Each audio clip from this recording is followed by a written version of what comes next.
Hi guys! For today's video, gagawa tayo ng very special na juice. Ito ay calamansi juice. Yan. At dahil may mabait na kapitbahay na nagbigay ng calamansi dito sa Spain, very mahirap na makakuha ng calamansi.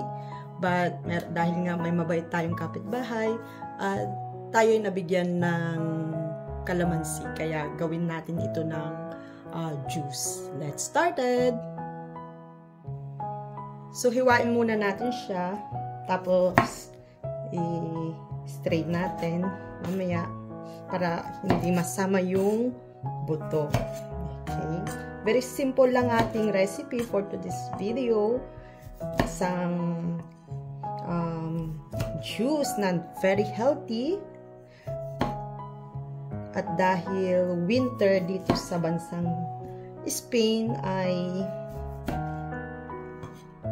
we need to increase our vitamin C in our body. So, ito ay patok na patok sa atin para ma-increase ang ating vitamin C.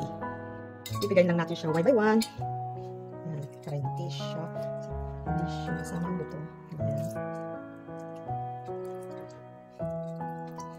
Meron naman ding lemon, but of course, very lucky tayo dahil bihira lang tayo makakatikim ng calamansi dito sa bansa. At talaga naman, itong calamansi ay very perfect din sa ating calamansi. Kaya gagawa din tayo ng, support makagawa tayo ng recipe na calamansi.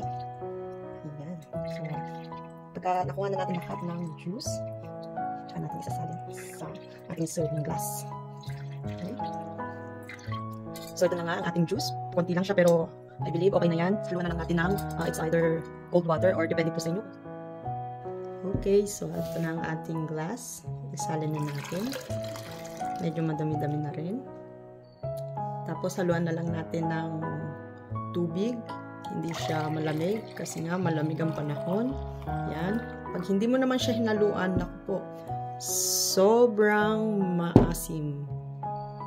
Pwede rin tayong mag-add ng sugar kung gusto nyo lang. Pero para sa akin, hindi na ako mag-add ng sugar para talagang pure vitamin C ang makuha natin. So, eto na ang ating calamansi juice.